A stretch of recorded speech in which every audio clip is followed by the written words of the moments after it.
with your hosts, Andrew Romanella.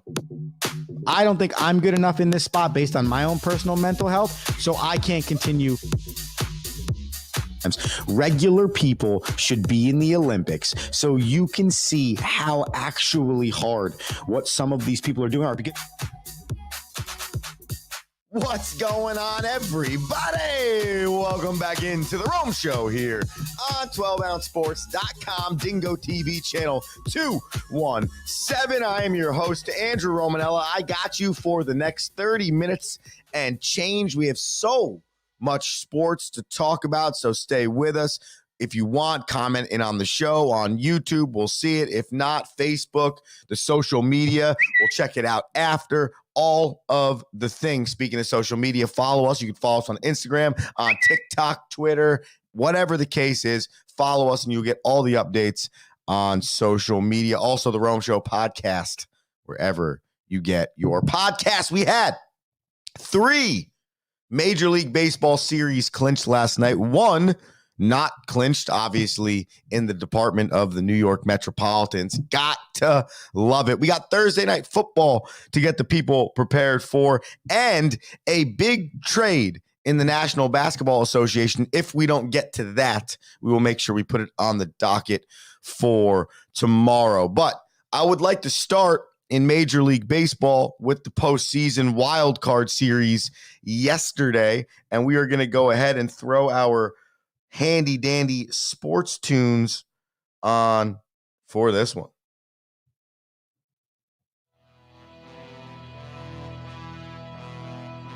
Dun, dun, dun. We'll have to get another sports music sounder for the baseball part of the show, but nonetheless, all right, I wanted to start here because I got to imagine that if you are AJ Hinch, the manager of the Detroit Tigers, this series against the Astros meant just a little bit more to you. Besides the fact that the Detroit Tigers are the first team to be 10 plus, the fourth team, to be 10 plus back, playing over 110 games remaining to then make the postseason and win a playoff series in the history of Major League Baseball is impressive enough. But then for it to be AJ Hinch against his former team, who he won a World Series with as a manager, but his reputation was slightly tarnished because the Astros got caught in the midst of their cheating scandal, and therefore you forgot how good of a manager AJ Hinch was. Well, he comes back into the league after serving a 1-year suspension, and what does he do but bring the lowly Tigers to the postseason? But not just to the postseason, he then knocks out the Houston Astros, his former ball club, the team that he brought from the worst team in Major League Baseball to the top of the pedestal. And I gotta believe that feels so good for AJ Hinch, because the fact of the matter is this: AJ Hinch might have allowed the Astros to cheat. He might have not stopped the cheating.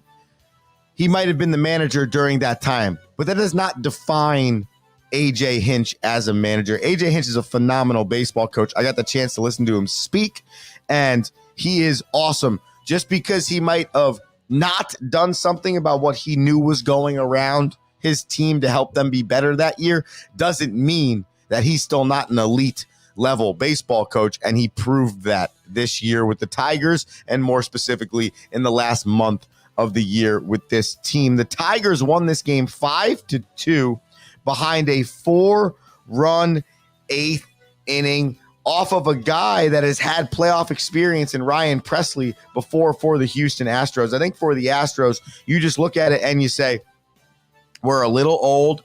We weren't as good on the pitching side, something that's been key for us in the past to make runs and win World Series. And at the end of the day, sometimes after 5, 6, 7 years of a team being really good, you need to retool a few things before you can get back to winning in the postseason. So I think the Astros will have to do that this offseason. Super disappointing end to the season for the Houston Astros, but damn, if I am the Cleveland Guardians, I do not want to play the Detroit Tigers, who I feel like have won every baseball game since September started. If you look at dating all the way back to I believe it's their series against the Athletics, which might have been the beginning of the season.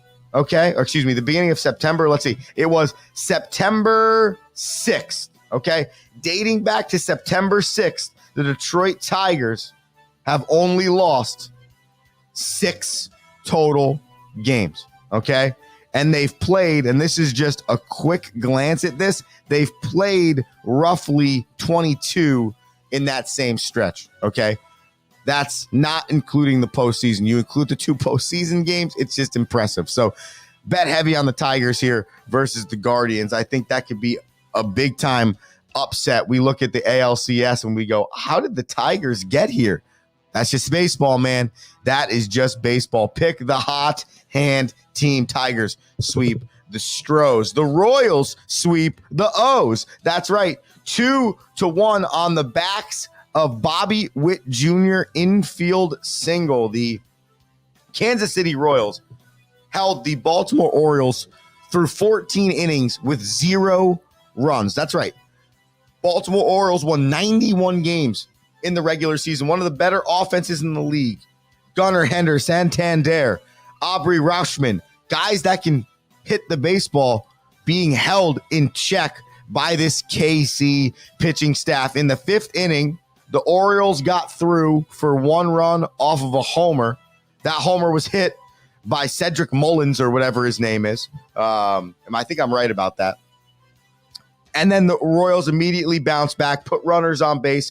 1st and 3rd, 2 outs, I believe, and Bobby Witt Jr. hits a ball up the middle, beats it out. Great play at second base by Westberg, but he couldn't make it. And that's the difference right there. And the Orioles pitching staff holding the Royals pitching staff holding the Orioles to 1 run in 18 innings is unbelievably impressive. And if that pitching staff can keep that up going into round number 2, I would sell really, really high on the Royals against the Yankees. Yeah, that Yankees offense is really good, but I take better pitching, great pitching, or hot pitching, one of the two, doesn't matter, over great or hot offense in the postseason every single day. Congratulations to the Kansas City Royals. And shout out Salvador Perez, the veteran catcher whose career is coming to an end soon, really making it last and making it so that he is a great presence for the young Royals who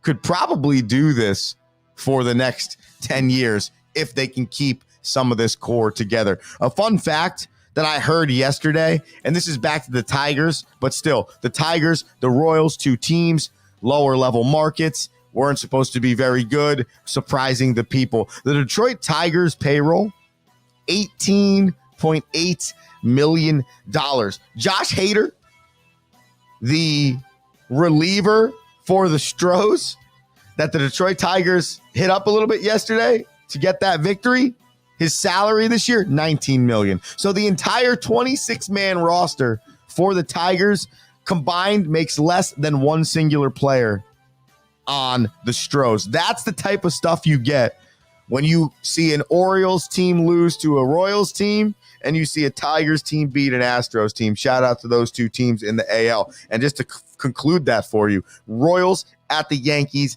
and Tigers at the Commanders. Okay, let's go to the National League. The one loss in this entire thing was the New York Metropolitans against the Milwaukee Brewers.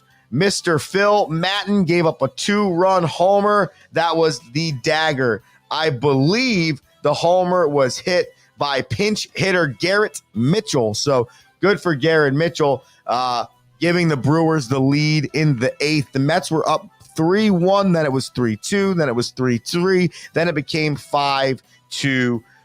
Sean Manaea was not great, was not bad either. Same thing with Frankie Montas. Not great, not bad, but the Brewers went to their bullpen early, and that did help them get this victory yesterday. But will that hurt them in terms of getting the series clinching victory today? They used 5 different arms. So now, they had some rest coming into the postseason, unlike the Metropolitans, so that might be slightly different. But I'm curious to see as to how that plays out going into Game 3. The Brewers have not really had an elite level start in these two games against the Metropolitans. Now they're going to turn over to Tobias Myers will be the starter in game number 3 for the Brewers, where Jose Quintana will be the starter for the Mets. So not an elite level pitching matchup in game number 3. I'd err more on the side of runs in this game than pitching and defense. But one thing we've learned about the Mets, one thing we've learned about the Brewers, who broke a 6-year essential losing streak in the postseason, it's going to be heartbreak or it's going to be heart attack. One of the two. We'll find out what it is. Tonight, that game is played at 7 p.m., and the winner of that game will play the Phillies. So it comes down to the bullpen for the Metropolitans, and it comes down to the starting pitching for the Brewers. We'll see what gives tonight. And finally, the San Diego Padres took care of business against the Atlanta Bravos, 5-4. Max Fried got the loss for Atlanta. He couldn't even get out of the second or third inning, giving up 8 hits and 5 earned runs in that time. Just not a year for Atlanta. And is this that type of franchise, Atlanta? They're really good over the course of a 20-year stretch, but they only win one World Series and only get to another. Like, that's exactly what we witnessed with the Tom Glavine, Chipper Jones, John Smoltz, those Braves. That's what happened with those Braves. There's literally a song by Morgan Wallen, the 98 Braves, because they were so good, yet they didn't win a championship. Is that this franchise? Are they the ultimate franchise that is going to be good every year, but isn't going to win in the postseason? I don't know, because we need to get farther and farther away from that World Series they won a few years ago, but that's what it feels like for the Bravos. Also not a great start for Joe Musgrove for the Padres, but the Padres found a way to make it out. A big-time bullpen day for them, which is why it's important they locked up this series, so now they get a break before they travel really far to Los Angeles to take on the Dodgers. I really feel like the offense for the Padres is elite. They had 10 hits in this game, 1 homer, 5 RBIs, and only 6 Ks. They don't strike out a lot, and I think that is difficult offense to play against. So we'll see what the Dodgers pitching staff can do. And that, ladies and gentlemen, is your Major League Baseball round 1. So I guess you call it wild card round, post-season update. All right. Yeah, that's right. Let's give it a round of applause. Only the Mets and the Brewers series to be finalized on this Thursday evening. And I find it very interesting that you look at San Diego beats the Braves, okay? They were the only home team so far. So if the Mets can pull it off against the Brewers in the wild card round, 4 of 5 series, 3 of 4 series would have been won by the away team. I was making this point yesterday to a colleague of mine that I truly believe home field advantage in baseball is not necessarily as much of a factor. And you might say, why? Because you know your ballpark, you know, the way you know your ballpark on defense, or your fans are elite, X, Y, and Z. I get all of the things. But where I feel baseball is different than every other sport when it comes to home field advantage or home court or home ice is the fact that baseball is not a consistent energy level. Here's what I mean by that. The football team goes on defense, okay? First defensive possession of the game. We're all fired up. Let's go. It's defense. Get loud. You can see it physically affecting the quarterback. He can't hear. His hands are over his helmet. He's trying to hear what the coach's play call is. They have to scream. You see the center, the left guard smacking the center's side so he knows when it's time to hike the football because they can't hear each other. And you're like, I have a direct impact on this game. Direct impact. Okay. Then they punt the football. You get a 2-minute break. Now your team's on offense. And you're like, let's go. We want to score some points. Let's do it. Yeah. And then they score. We all fired up, right? Then we go back on defense. And you know in the immediate, you're going to be cheering for action. Because by nature, even a 3-and-out is action. So if it's a 3-and-out for your offense, you're obviously frustrated, right? But you're probably engaged, you're screaming, you're yelling, you're whatever. And if it's a 3-and-out for your defense, you're all fired up But it's the only two things. You're always going to cheer on defense and you're always going to cheer on offense. And those are the two things. Well, as in baseball, it's way more of a roller coaster in terms of emotions. Because in the first inning, you know that it's important to score those runs. You're fired up, you're amped, you're all these things. Then the inning ends. Let's say your team's the away team or a home team. You're up 1-0 going into the top of the second inning. You're all fired up, but there was a commercial break. There was the in-between innings. And now your pitcher's on the hill. All right. And you could be fired up. Don't get me wrong for that offensive segment. Okay. But now it's ball. Okay. Fastball, strike. Okay. Woo. All right. Ball. Okay. Whereas in football, during the play, they're screaming and yelling. You're on top of it's just the atmosphere of the excitement from a home team fan is so significantly different than at a baseball game where it's a different flow to the game, right? There's no hard hitting either, right? So your fans really have to be engaged. And by the way, they got to be locked in for the biggest moment of the game. If your team's down 2-0 going into the 8th inning, they haven't had a lot to cheer for on offense. That's the other thing. What if your team's just terrible on offense? So you get to cheer on defense, but you've watched 1, 2, 3, 1, 2, 3, 1, 2, 3 on offense. You haven't had anything to cheer for. So now all of a sudden it's the 8th inning, bases loaded, 2 outs, and you want everyone to go bananas. But the other team is fine because for 8 innings, it hasn't been that loud in there. There hasn't been much pressure. There's not that home field advantage feel.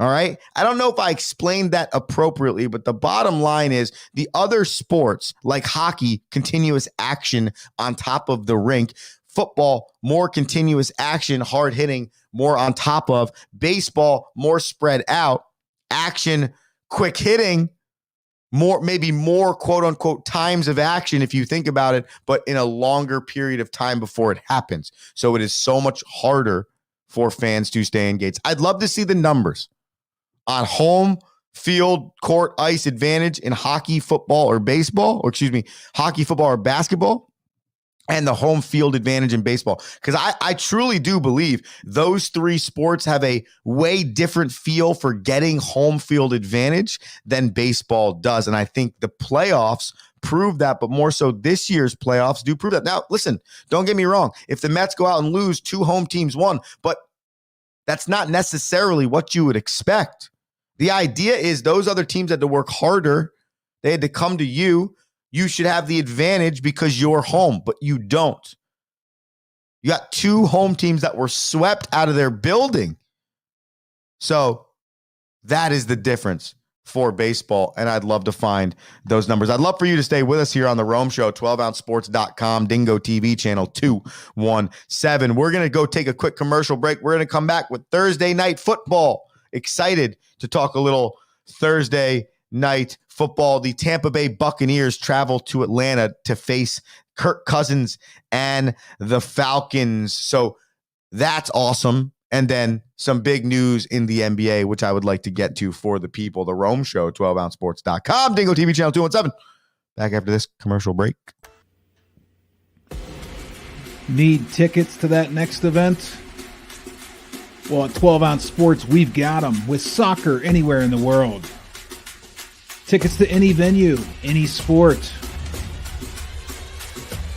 Want to go to NCAA or NFL football matches? We've got them. Yeah. Baseball at every level. Every Power 5 matchup is available. Don't forget, costumes and paint are optional. What's that? You want to go to Broadway? We have those too. Want to jam out? Every concert, every artist. That's right. At 12 Ounce Sports, we've got the tickets for less. 12ozsports.com/tickets. That's 12ouncesports.com/tickets.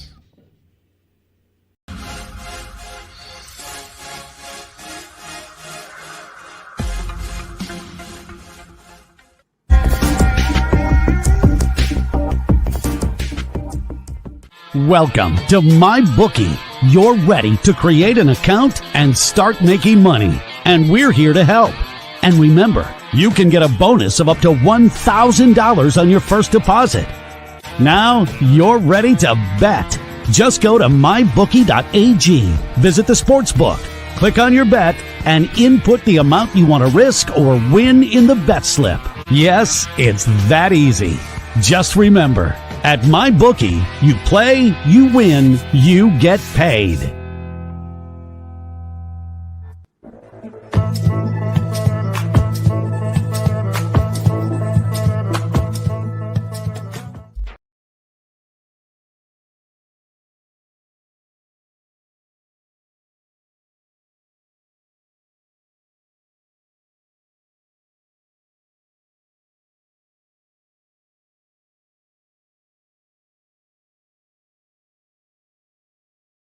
Seven.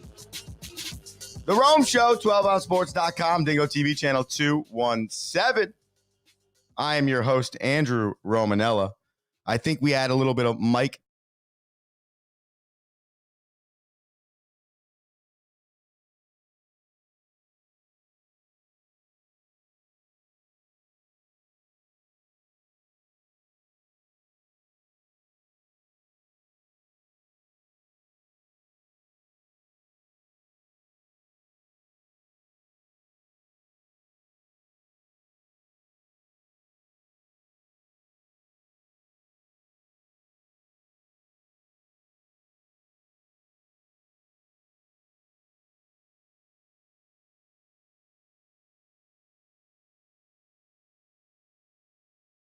Yeah, we got it, baby.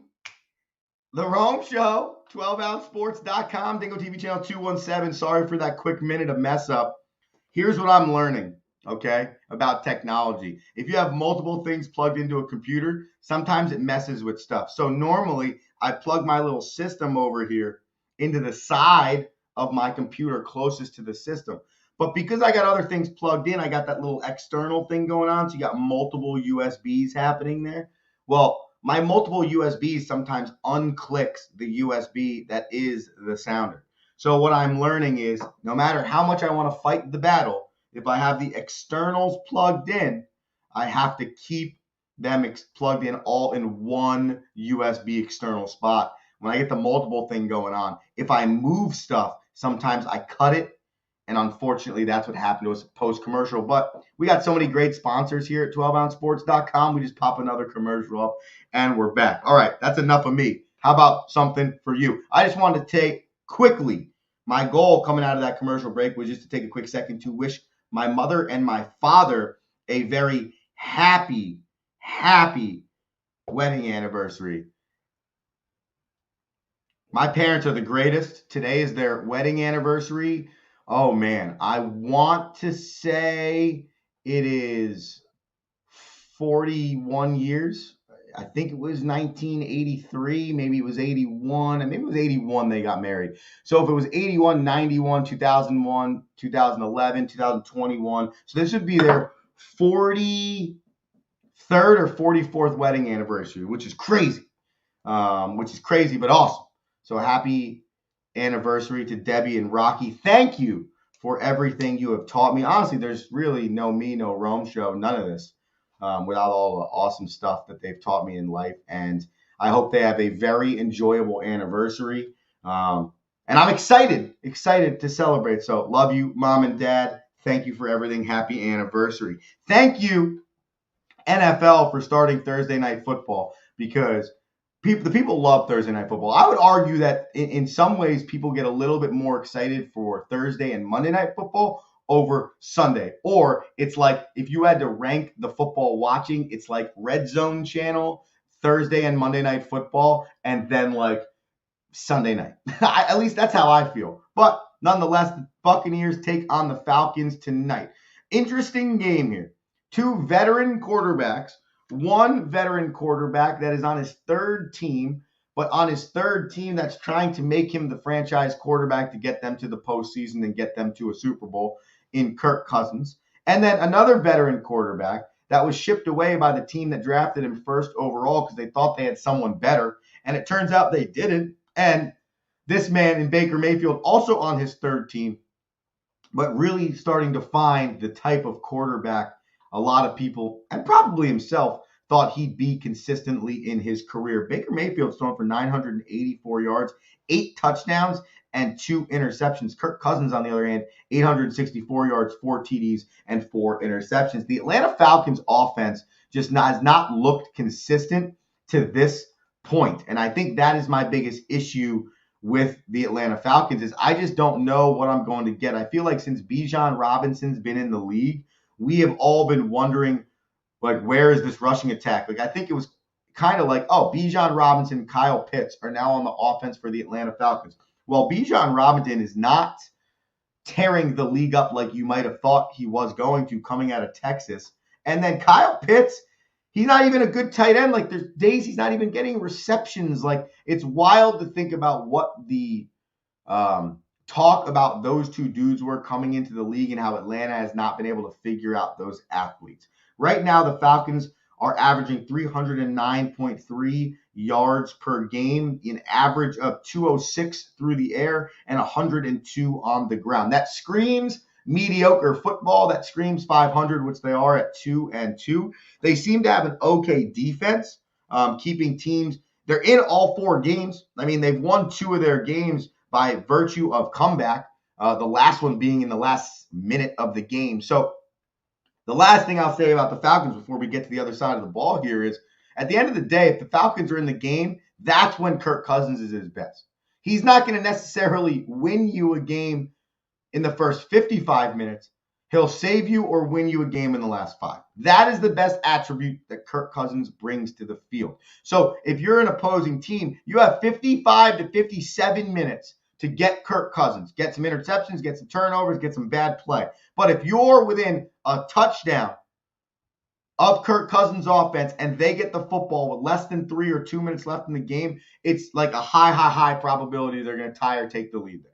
So you're going to get your best Kirk Cousins late and your worst Kirk Cousins early. And I think Tampa Bay, led by Todd Bowles, who consistently are always going to have a good defense, are going to come out here and be able to shut down the Atlanta Falcons. Right now, Tampa Bay has given up 20, 16, 26, and 16. The 26 was against Denver, and I was very, very surprised by that. But I think that's an outlier more than it is a majority of what will happen the rest of the year. They kept the Commanders' offense to 20 points, so be it, first game of the year, but that's the Commanders' offense that went 3.5 straight weeks without needing their punter on the field. They kept the Lions to 16 points, who we've seen the Lions explode. They just exploded for 42 against the Seahawks, and they kept the Eagles to 16 points. So these are no schlub offenses that the Buccaneers are keeping in check. So I believe if Baker and the offense can have a sustainably normal day, 24, 27 points, and the Buccaneers offense plays to par,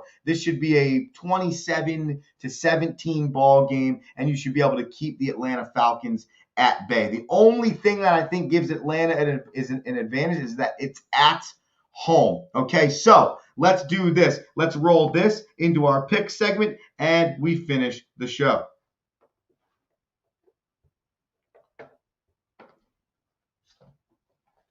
Tough night last night for Andrew. We went 1-2. Montas under 5.5 Ks. Check.